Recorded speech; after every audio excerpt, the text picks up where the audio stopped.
Hey, are you a photographer? Or maybe you know somebody that is a photographer. Well, it's tough to make money selling, photos nowadays, particularly in the publishing industry. How many times do you see, photograph books anymore, or even books anymore? Well, here's a fellow I want you to meet who's a photographer, and what he does is take pictures of average folks. People just in their daily lives, but he makes them so human. I mean, watch this thing just to see his photographs. I mean, they take an average person and really glorifies our daily existence in life, which I think is very special. So if you're a photographer sometime and want to know how to make money out of it, oh, here's what he did. He had no luck trying to sell his photographs to become a book to a publisher. So he went on the web. Right, on the internet, and he got over $17,000 to publish his own, like coffee table photograph book. People wanted it. People on the internet saw it. Yeah, I want one of those. So he got all the money, enough money to go out and publish his own book like that. Now that's the way to do it. And it took him like 90 days, and he had the money. That was it. In publishing, a major publisher could take 6 months, a year, whatever, to go through that process. And then plus, the way he did it went right to the customers. It's the customers and potential customers that gave him the money. But he's a delightful chap from London, so I just spoke to him recently. So watch this and see these pictures. You can't miss it. Well, Mr. Peter Dench, right? Is that how you say it? No relation to the actress Dame Judy. That I guess everybody thinks that, but I did immediately when I was watching your video. And you say you're Peter Dench, just sitting on the beach there, which is great. And I told you this earlier, and I hate to say it again, but I just think the images you do as a photographer, people's average life just seems to honor everyone's existence. On this planet, somehow making everyone's average little thing doing seem just so special, and it makes you feel, I think at least me, it makes me feel more real about life. I feel more comfortable in life when I see that, because I see other people just schlepping through life like I do, but you honor that,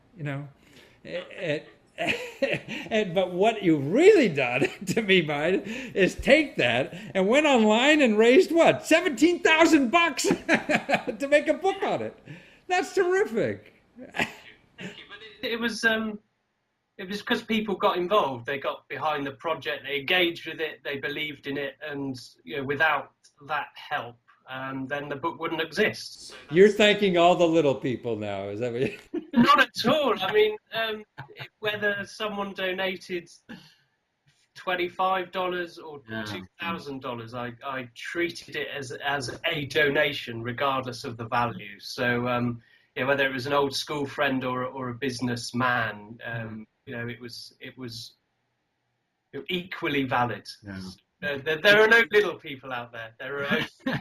but everyone, whether it's $25 in my mind, they're just as important to making that happen, as the bigger person. Instead of going to a publisher who's writing one big check, you got to make sure you got, dozens and hundreds of people doing this. So each one is important. And it gathers momentum as well. I mean, when the crowdfunding started, I treated it as a full-time job.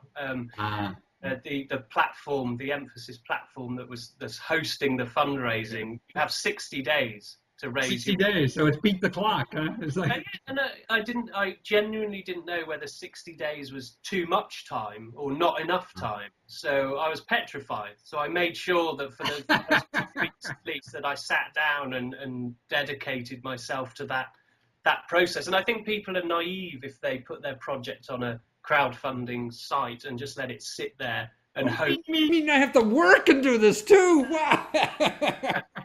You've got to offer something for the people out there to put. It takes an effort for someone to actually put their hand in their pocket and the pay button. It's okay to bring something, but to by your name alone, everyone didn't flock and just buy it, huh? Yeah, exactly. I mean, I've seen photographers expect their name to generate a certain amount of money, and that hasn't happened. So, you have to be a bit more proactive, I think. Now, did you take the project to try to find traditional publishers at all first, or not? My knowledge of the book publishing world, the traditional book publishing world, was very limited. I did have one in, and I presented the book project to them, and they ummed and ahed about it for 6 or 7 months. Wow! Yeah, and there was a last year in England, there was the royal wedding, Oh, yeah. there was the Olympics. Wasn't that this year? Or it was the Jubilee. Yeah, I mean, there's so much pageantry here. Last year was a particularly big year for I see. British pageantry, so it was important for me to have the book ready for when that happened. And crowdfunding, I mean, from when the go button was pressed to raise the money to having the book in my hand was about a 3-month process. Really? So in 3 months, how long did it take to get the site up? Yeah, that takes you've got to be a bit prepared, but the video that you mentioned, they say there's no appeal like a video appeal, so that has to be quite professional, I suppose, or you've got to know your audience, and you don't just sit there and go. So I knew who would invest or who would back the project, and I wanted to be true to the images, and as you've seen, there's some humor in there. So I think the website took once you've done the video and you've decided on the rewards or the incentives for people to sort of with the different price ranges, then it's a small amount of time. I think if you dedicated yourself to it, you could prepare your funding page in a couple of weeks. Oh, really? Huh? Just on, but I mean, and you're up there, and in 90 days you have money, and you're out publishing your book already, huh? Yeah. That's the more drive. importantly, I see you were so wrong about setting up your page, because you said you would get $12,000, and you're a dumb Brit and got $17,000 instead, huh? I mean, they say like if you want to, you are supposed to give them the book dummy, so that you say, this is the book I want. I see. And they look at it and they go, okay, it's 144 pages, it's this size, so in order to print 1,000 books, we need to raise $12,000. So that's how the figures decide that. But then if you go over that figure, all it means is people are pre-ordering the book. So so I had 1,000 books printed, and 400 or so were already pre-booked. Wow. So it's not money. Money didn't go in my pocket. The extra $5,500 wasn't profit. It's just as more people have pre-ordered the book, which is flattering. Yeah. Oh, that's why you're doing it. The thrill of crowdfunding is you see an immediate response. So if you have I had a post on the CNN website, and Really? you immediately see if the funding's increased, and then you have it on the BBC, and you can see that $800 were pledged within hours of it going live. So you can see what's working and what isn't. No, that instant gratification. So how did you get a plug on the BBC and CNN? You kind of, I suppose, you have your date in mind when the funding page is going to go live. So you do a bit of preparation. You got to do homework. Yeah, you get people on board.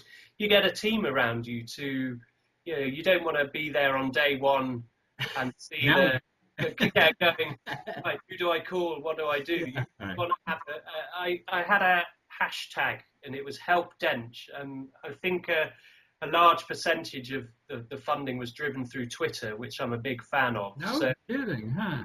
And everyone who donated a sum of money or backed the project, I would try and reward, if that's the right word, with a personalised tweet within minutes of their pledge. So it kind of showed that I'd found out who they are, what they're doing, what they're interested in, and then so there's a there's an engagement.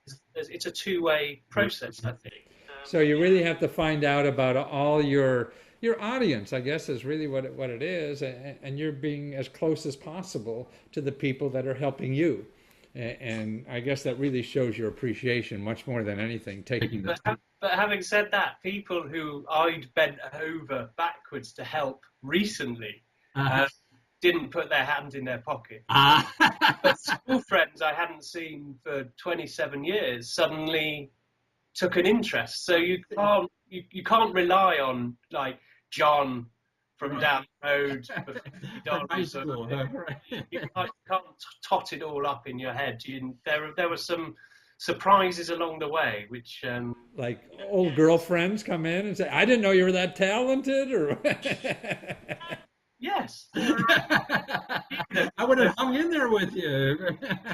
there are a few kind of like the boys done good donations or pledges or so that's wonderful. Right. Well, you're a delightful person, Peter, and the book is now. What's the best place to get the book now? On your website, peterdench.com?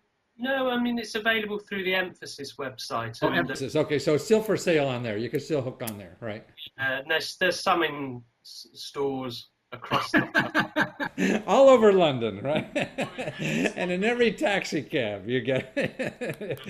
Well, I just want to reiterate to people that the photographs of life, the average person's life in London or England, that it just is heartwarming. It makes me feel more alive as a person somehow, and I can't explain why, just looking at those photographs. I mean, it's not like a movie that entertains you or something. This feels closer to me than any spectacular bomb blowing up or something like that you make me feel more about life somehow. I don't know how you do that, Peter, but I'm thankful that you're here doing that, and keep doing that work, okay? Take care. See, now this is the way to get ideas across, or even images, I mean, that website, that's what it's all about. And what do you have to lose? Nothing. Some time putting up a website. The website's free. Everything else is free doing it. It costs nothing. You don't even have to go to New York and bang on doors or whatever.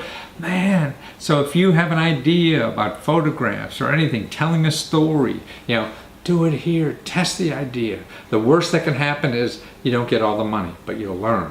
You'll learn a lot. And it's better than hiring some expert to tell you what to do and waste money that way. Here you just waste time. And if you go through the process yourself and learn the real way, you can't learn how to hit a baseball sitting in a class. That's what you do if you go to an expert. You go out there and start swinging and learn how to miss boy until you hit one.